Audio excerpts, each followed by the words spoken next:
Hi, I'm Steve Royek, senior editor of Glassworks magazine, and I'll be reading Redundancy, an essay by Jeff Fleischer from our spring 2020 issue. Regina Maplewood had pored over dozens of files for more hours than she cared to count.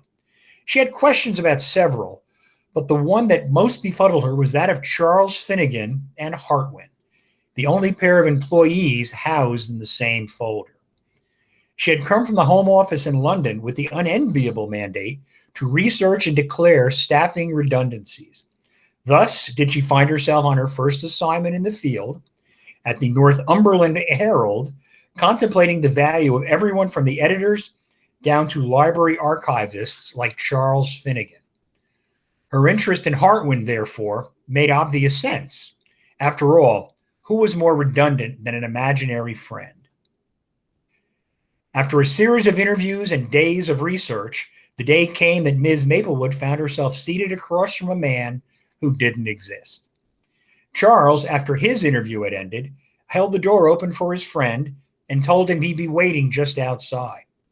It was for his benefit that Ms. Maplewood greeted Hartwin and suggested he take a seat. Offering him a cup of tea was a joke for her own benefit. She sat in silence for a few moments, not sure what she was supposed to do with the empty chair, but still able to see Charles talking to coworkers on the other side of the door. "Well, Hartwin, what should we talk about, eh?" she began, doodling absent-mindedly on her notepad. "I've heard quite a lot about you these last 2 days. I expected you might be a little more whimsical, maybe a talking animal or a mythological being, but no. It seems you're just an imaginary 30-something librarian. Bit disappointing, but hardly your fault." "So, Hartwin, what do you think? Should I recommend making you redundant? Or Charles? Maybe the Herald doesn't need a research department at all. Or maybe we bring someone in from the Home Office who doesn't see imaginary people. Are you even a person? Maybe you're a rabbit or a stoat or a feral hedgehog? Who's to say?" Enough time had passed that she felt justified in ending the charade.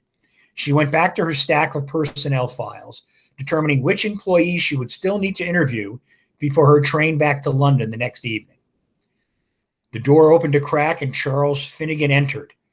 "Why? What happened?" he asked quietly. She wasn't sure what he meant until she saw him wrap his left arm around just enough air to contain a full-grown man, then exit while whispering something to the area he had corralled. On her last day at the Herald, Ms. Maplewood's routine remained the same. She returned to the records room for a final perusal of files before preparing to begin her report on some serious redundancy recommendation, when head researcher Elaine Boyer walked in. "Are you proud of yourself?" she began before Ms. Maplewood had even hung up her coat. "I understand you have a job to do, but there's no reason to treat him disrespectfully." "I don't know what he told you," the younger woman replied, "but I showed Charles nothing but respect in my interview. In fact, I was rather more impressed by him than I expected." "Not Charles," Elaine interrupted. "Hartwin. The way you spoke to him." "Excuse me?" "He told Charles all about it. A feral hedgehog indeed." "I don't know what Mr. Finnegan thought he heard." "It doesn't matter. See for yourself." Before storming it away in a huff, Elaine indicated the sheet of paper someone had slipped under the door of the records room. The letter was brief, but direct. "I've tolerated enough ridicule in my day, but there is a line. Today, madam, you have more than crossed it, and I shall no longer provide my services to this concern.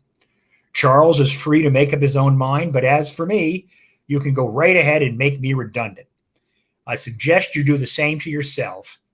Have an unpleasant day. Piss off, Hartwin."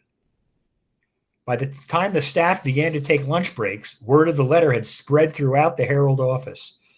Ms. Maplewood could tell as much from the muffled snickers and dirty looks various workers afforded her. Whatever fear her presence had created in those she was reviewing clearly traded places with ridicule. Just going about her final rounds, she heard more than one variation on "the invisible man told her to piss off." Even as she dragged her bags to the front of the office and waited for a cab to the train station, she heard passersby laughing.